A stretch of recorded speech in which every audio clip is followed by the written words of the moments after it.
és bendito, ungido de Deus Pai. O Senhor esteja com todos. Ele está no meio de nós. Proclamação do Evangelho de Jesus Cristo segundo Mateus. Glória a vós, Senhor.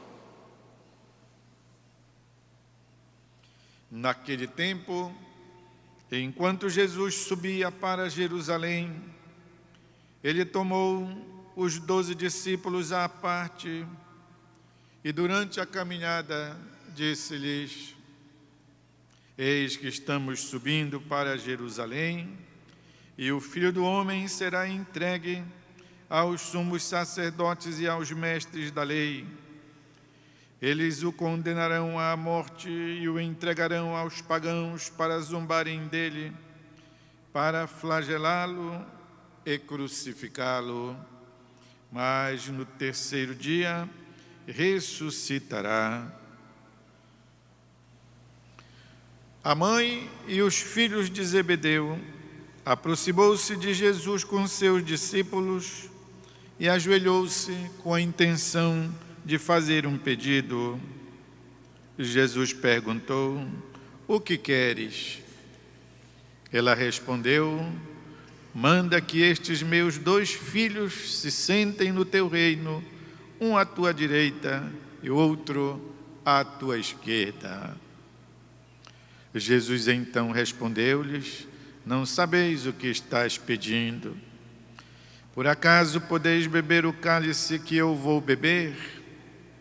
Eles responderam: podemos. E então Jesus lhes disse: de fato, vós bebereis do meu cálice, mas não depende de mim conceder o lugar à minha direita ou à minha esquerda. Meu Pai é quem dará esses lugares àqueles para os quais Ele os preparou. Quando os outros discípulos ouviram isso, ficaram irritados contra os 2 irmãos. Jesus, porém, chamou-os e disse: vós sabeis que os chefes das nações têm poder sobre elas e os grandes as oprimem. Entre vós não deverá ser assim. Quem quiser tornar-se grande, torne-se vosso servidor. Quem quiser ser o primeiro, seja o vosso servo.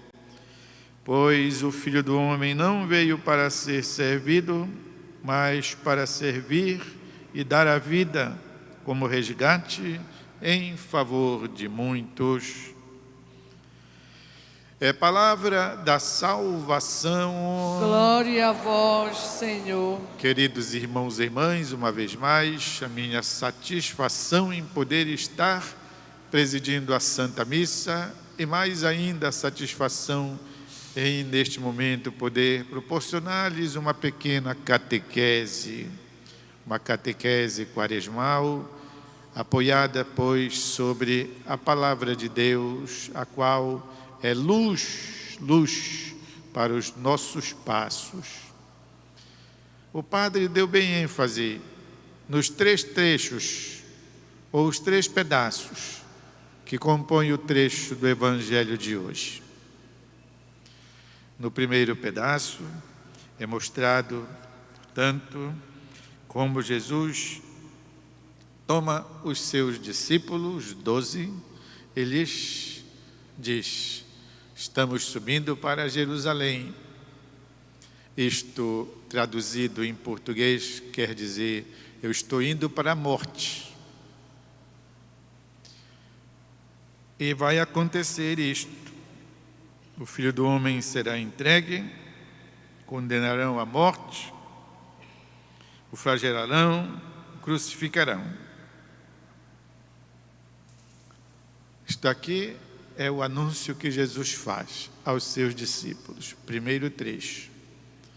Agora o segundo. A mãe dos filhos de Zebedeu, portanto, vem e faz um pedido para Jesus. Diríamos, maior cara de pau. Não é isso? Sabe como é mãe? para os 2 filhos dela. E ela determina logo os lugares, um à direita, outro à esquerda. Tá bom? Tá. E Jesus então diz: olha, vocês podem beber o cálice? Beber o cálice quer dizer em português: vocês podem sofrer comigo?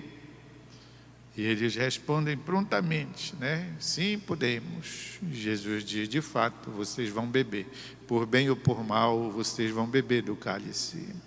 Agora, pegar o lugar à direita ou à esquerda não é comigo. O Pai determinou. Terceiro pedaço. Os outros 12 ficaram tiriricas com os outros 2, porque um ia ficar à direita, à esquerda, 2. Os outros 10, né, ficaram por conta.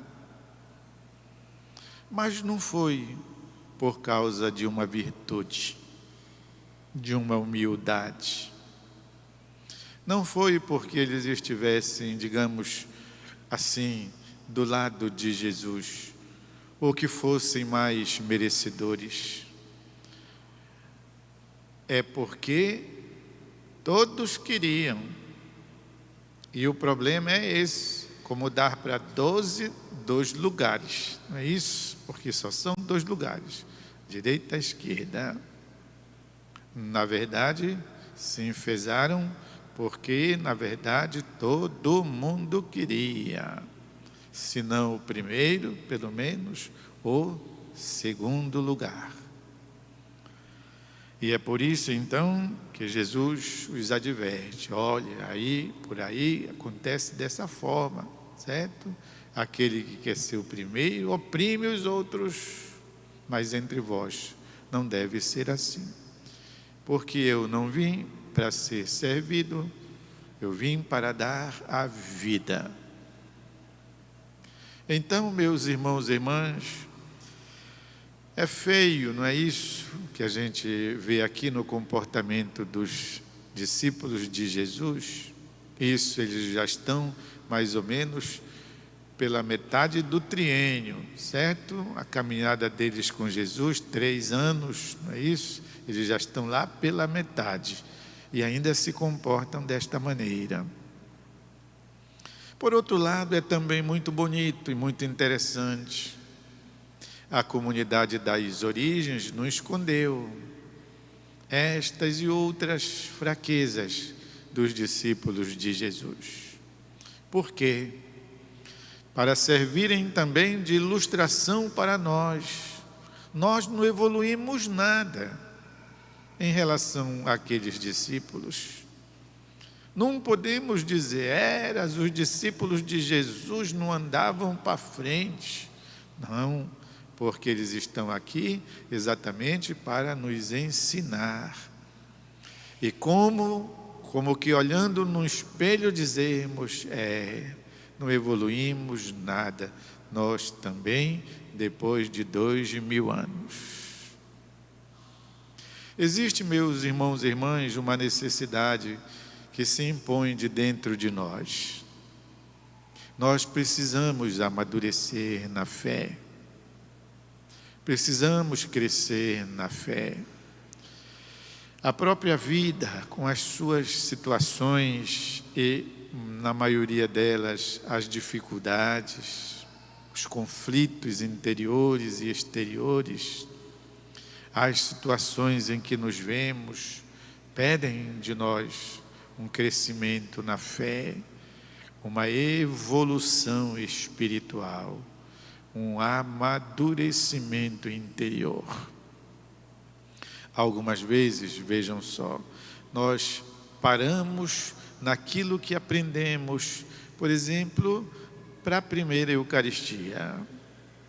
Aprendemos aquilo que foi da época da Eucaristia, próprio para uma criança de 8 ou 10 anos de idade, e na fé não evoluímos, não crescemos. Pode ser que já estejamos no pós-doutorado, no sentido acadêmico, no estudo, na formação universitária que tenhamos conquistado, mas no sentido da fé, né? Ainda continuamos com os 8 aninhos de idade, não crescemos. E será talvez por isso que determinadas experiências da vida se mostram tão cruéis. Exatamente porque não amadurecemos. Será talvez por isso que muitas vezes a fé é vivida com grande dificuldade. Por quê? Porque não evoluímos, não amadurecemos naquilo que poderia nos proporcionar uma maior força, uma maior ênfase, um maior tutano a respeito da fé. Não, ainda crianças na fé. A Eucaristia se faz em criança, 8, mais tardar 10 aninhos.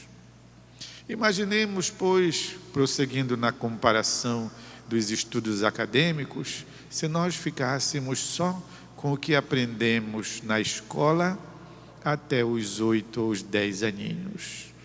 Não tivéssemos prosseguido, não é? 5º, 6º, 7º, 8º, 9º ano do ensino fundamental, não tivéssemos feito o ensino médio, não tivéssemos feito, pois, é isso, a universidade, a faculdade.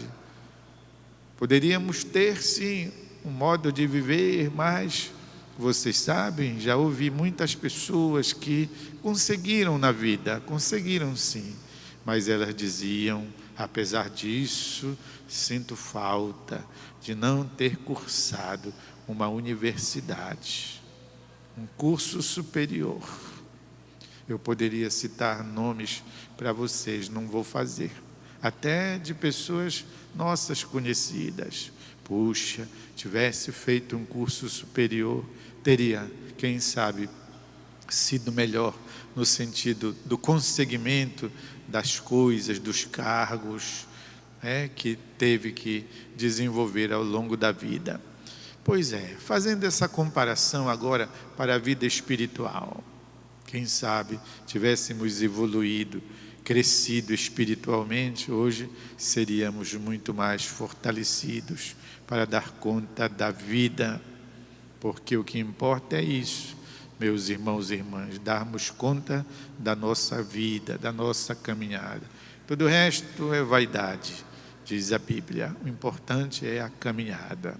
Então, aprendermos com os discípulos de Jesus a importância de amadurecermos na fé, crescermos, progredirmos na fé e, sobretudo, entendendo a fé que nos proporciona um sentido de serviço, de servir, de utilidade, sim, senhores, não só para nós, como para as pessoas, para o mundo, o bem que poderemos fazer no sentido do serviço, como Jesus mesmo nos dá o seu testemunho. O Filho do Homem não veio para ser servido, mas para servir e dar a sua vida como resgate em favor de muitos.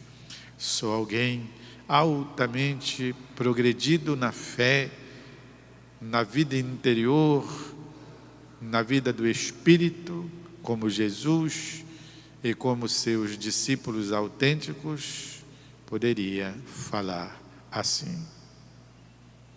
Um instante de silêncio